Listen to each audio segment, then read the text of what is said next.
بسم اللہ الرحمن الرحیم۔ وما ادراک ما زینب۔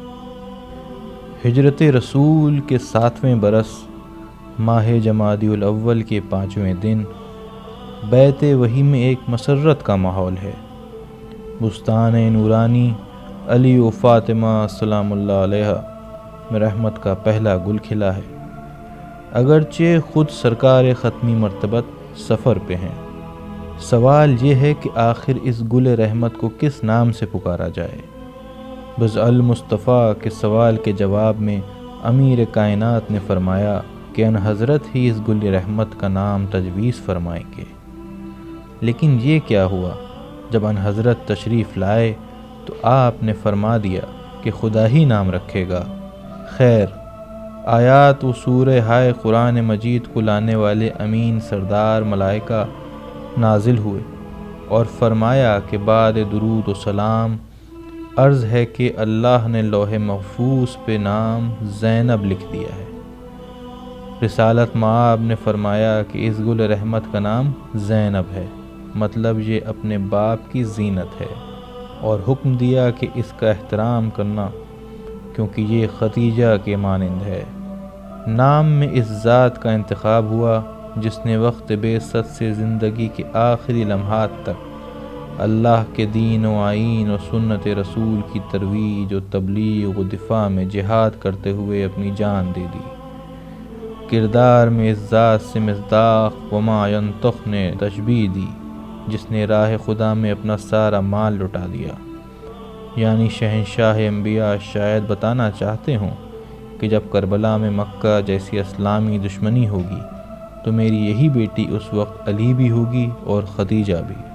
ظاہر ہے جب ایک ہی ذات پر دو ایسے اہم ذمہ داریاں ہوں کہ جب ان عظیم ذمہ داریوں کو ان دو مقدس ذوات نے ادا فرمایا تو ایک کے عمل کو خدا نے اپنا عمل بتایا اور دوسرے کو کبھی لافتہ کہہ کے مدح کی اور کبھی ولایت کی سند دی۔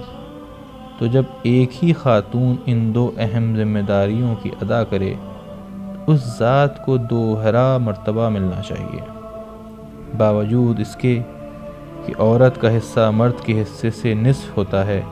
لیکن پیغمبر نے فرمایا کہ جو بھی میری اس بیٹی کی مصیبت میں گریہ کرے گا تو گویا اس نے جوانان جنت کے سردار حسنین کریمین علیہ السلام پہ گریہ کیا۔ صرف یہی دو سنگین ذمہ داریوں کی حسن ادائیگی ہی آپ کا امتیاز نہیں، بلکہ اس الہی ذات کی نیابت کے جس کو ان حضرت نے اپنا ٹکڑا اور اس کی رضایت و غضب کو الہی رضایت و غضب کی جلوہ گاہ بتایا، جس کی خاطر اللہ نے تمام مخلوقات کو لباس خلقت عطا فرمایا، جس کو حجت الہی نے حجت اللہ علی الخلقہ پہ اللہ کی حجت بتایا۔ حضرت آدم سے لے کر قیامت تک ہر مظلوم کو جس منجی انسانیت کا انتظار ہے اس منجی عالم نے اپنے لیے اسوہ بتایا۔ اس عصمت کبریٰ کی نیابت کو اس انداز سے فرمایا کہ آپ ثانی زہرا ہیں۔ عقائد کی منزل میں صاحبان عصمت کے ہم رکاب، اخلاق میں خلق عظیم کا جلوہ، احکام و عبادات کا یہ عالم کے سردار جنت لا تنسینی فی صلاۃ اللیل کہتے نظر آئے۔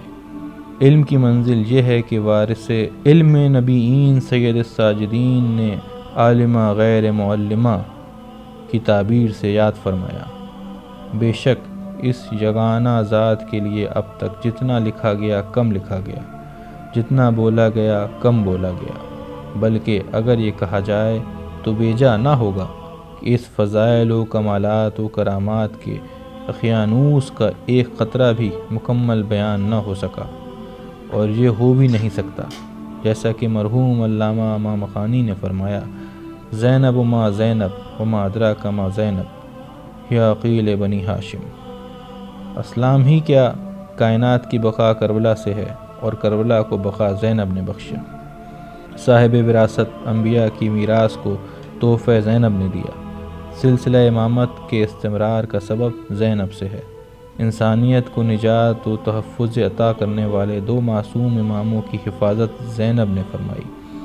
اے بنت پیغمبر، اے زینت حیدر، اے ثانی زہرا، اے خواہر شبیر و شبر، میں کہاں اور آپ کے فضائل کہاں، کہاں آپ کی خیانوس معرفت اور کہاں یہ حقیر ظرف۔